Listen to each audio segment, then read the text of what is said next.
What's up, family? What's up? What's up? How's everybody going? Hello, friends.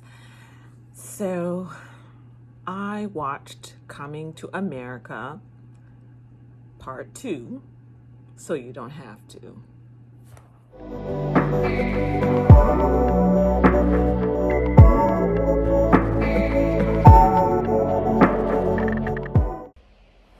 All right, friends. So, first off, the overall of the movie. If you didn't see the first part, which is Coming to America, the regular movie, then it's gonna be confusing when you look at the sequel, which is Coming to America 2. So there are the stationary favorites. So you got, of course, Eddie Murphy, Sherry Hadley, Arsenio Hall, and so he's and then also James Earl Jones. So they were in the first ones, so those are recognizable ones. Then you have John Amos. John Amos played Cleo McDowell. Sherry Hadley plays Lisa McDowell. And we don't see Patrice. The actress who played Patrice chose not to be in this sequel. She said she ain't doing it. So that was that. You have new faces. Oh, actually, the guy that was also there before was Louis Anderson, who plays Maurice, which is the worker who says, now that I'm mopping the floors, and then now I'm going to be graduating to the fries. That dude, he's back. Okay. Oha, which is played by Paul Bates, is back. She's your queen to be. La la la la la la la. Then he goes, free from infection, to be used at your discretion. Y'all know how the song go. Okay, I didn't really get into this whole song thing, but that song, no one has ever recovered from that song. Okay, so anyway, he's back. You have who else? Who else is the same person from before? I feel everyone else in sequel 2 is brand new. They were not there before. You even have African star Davido actually having a performance where he performs on the stage and performs one of his big songs, Assurance.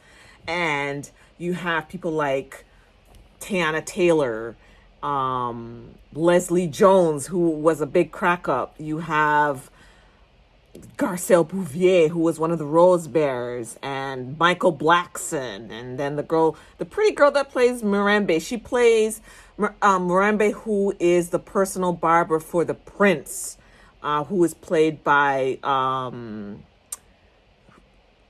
Fowler, who plays Lavelle. Okay, she was cute. And then you have Tracy Morgan coming in. Vanessa Bell Calloway was in the first movie. She comes back in the second. She comes back in the second movie again, and she plays Imani Easy, which was when Prince Akeem was going to get married to her, but because she was so robotic and she didn't have her own mind and he couldn't connect with her, he ended up leaving her and marrying Shari Headley's character, which is Lisa McDowell. So anyway, she comes back and she's barking again, just like how many years before. I can't believe they wrote it that way. So yeah, she's one from one of the old cast. And then you have Rick Ross showing up there too, who was never there before. Lunel was in there. The Lyft driver, David Lengel. There's a whole bunch of new people. Even Morgan Freeman, who wasn't in the first one, but he's narrating a part of the movie in this one. Trevor Noah shows up in the second sequel. I mean, there's a bunch of people that wasn't there before that are now there. Gladys Knight shows up in the second one. And then for Akeem, now he has 3 children, right? But 3 daughters.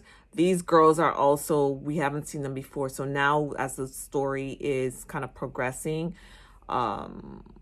He's now, these are three actresses that we haven't seen before. So there's some of the new people that are in there, which I found was pretty interesting.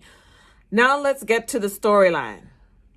Let's get to the storyline. This is where I have issues with the storyline. So the story, when the movie opens up, has always this beautiful Wakanda type view, nice backdrop, beautiful palace, everything like that. And at this point, King Jafar is on his deathbed. The movie opens up to him being on his deathbed, but he's troubled with the fact that Prince Hakeem has not had a son. Okay? So, there's this banter between him and Hakeem and then Semi, and then there's this older guy that sort of plays like some type of sage, some family prophet, some family priest that says, you do have a son out there. Basically, the family, he's kind of like a gnarly old man that's sort of like a shaman, that's kind of his role.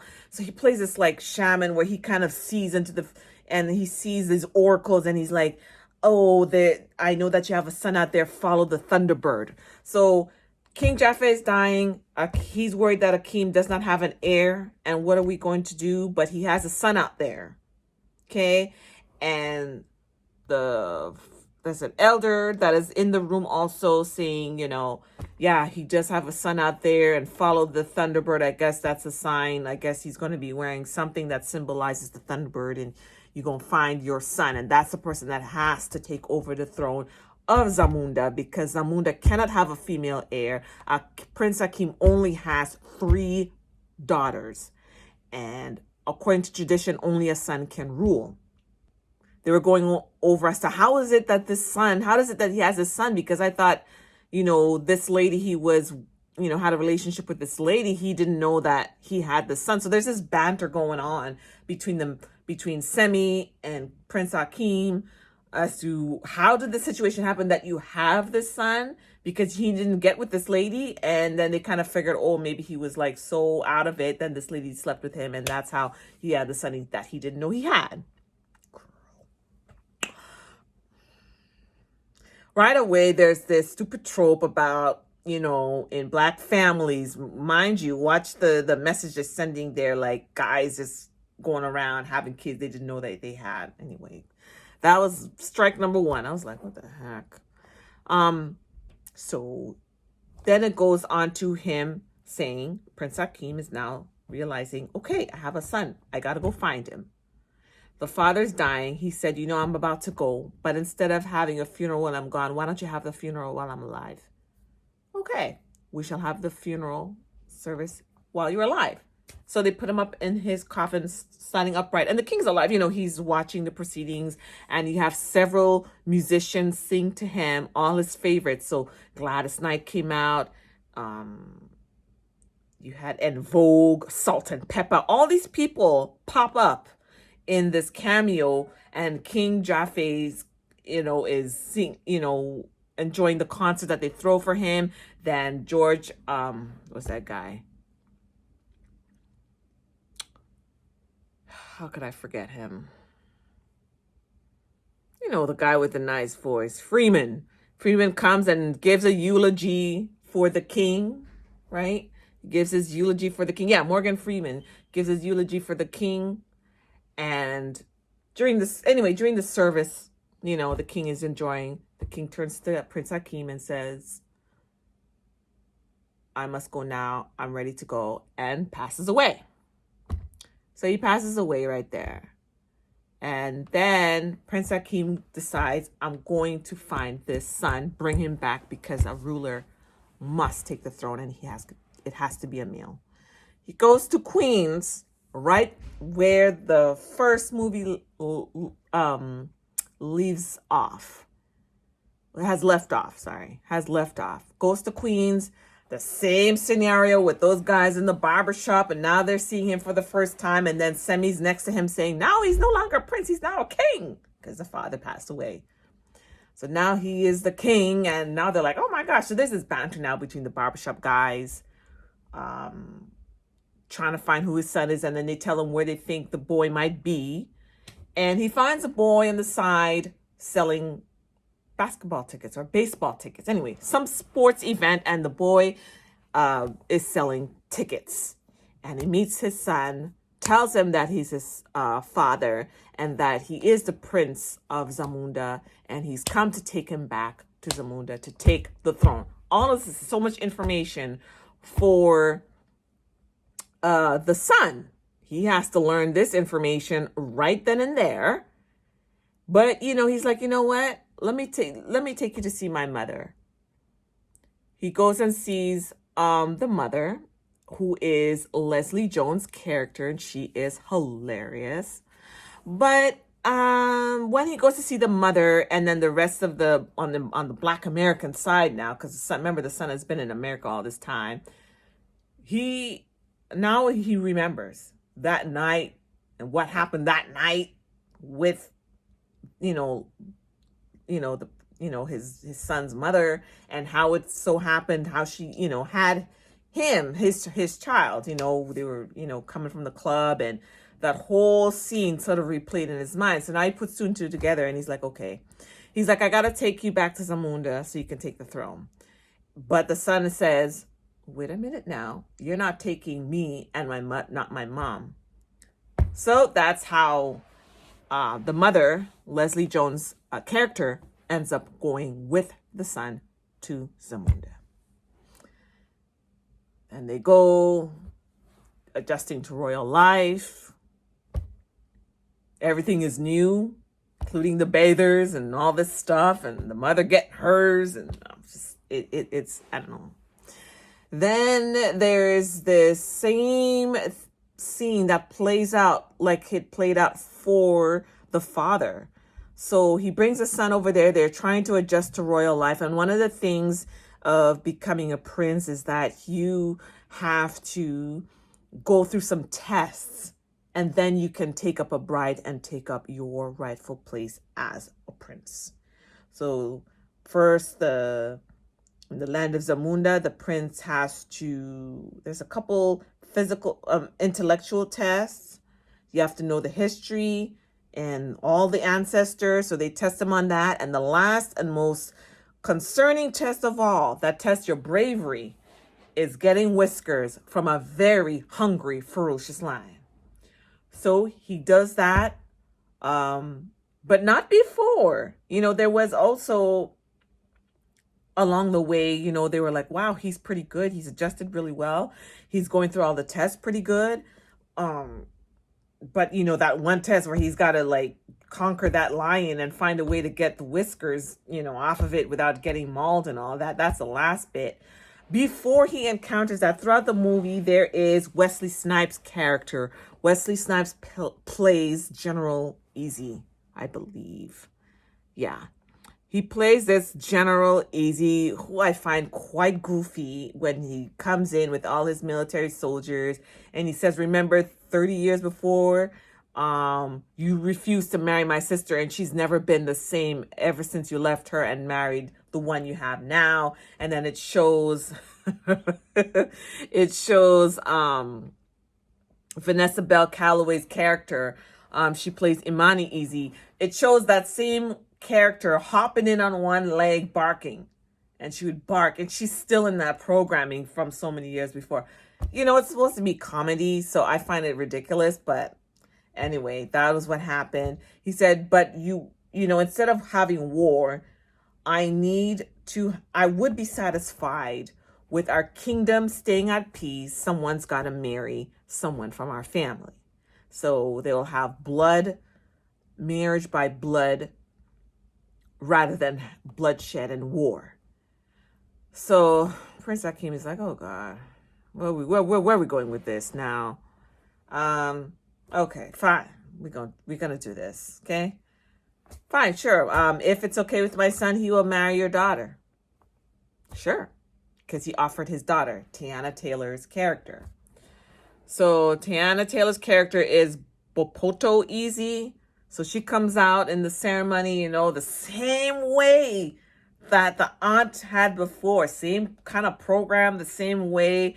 Whatever you like. You know, do you like to eat anything? Whatever you like. Just robotic, you know? And he's like, oh, hell no. But, you know, he doesn't say anything. And then he turns to the son and he's like, the son, you know, he's like, oh, she's a fine African chick. What more can I ask for? You know, and then he's like, you know, it seems pretty good. But there's one test that the son has not done. Okay, so Prince was his character name. So Lavelle, right?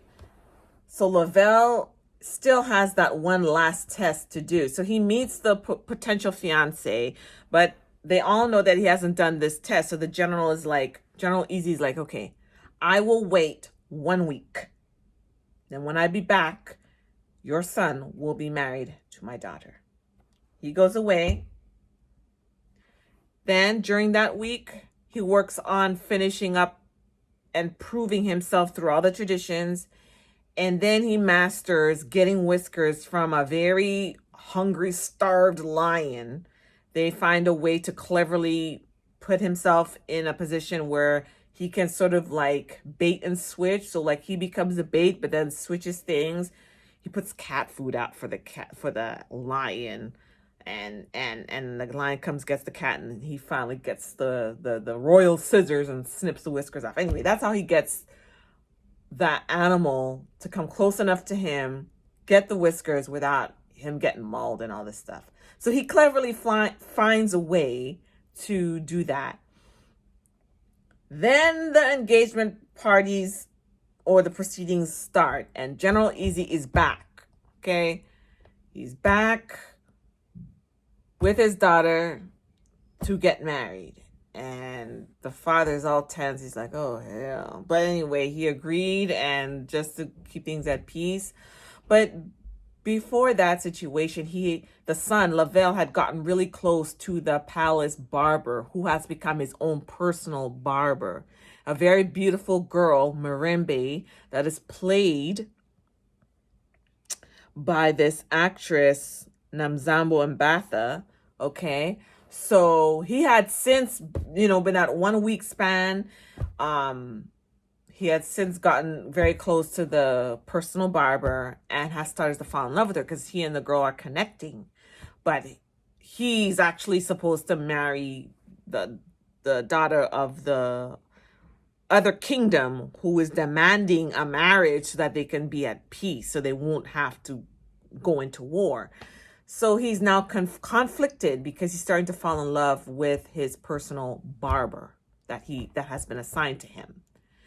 Also, during that week, he warms up to the other daughters of King Akeem, so his half sisters, who at first didn't like him. He's a rough African American raised son who doesn't have the palatial graces and the etiquette, and the decorum, of a prince. And here, the eldest daughter, she can fight.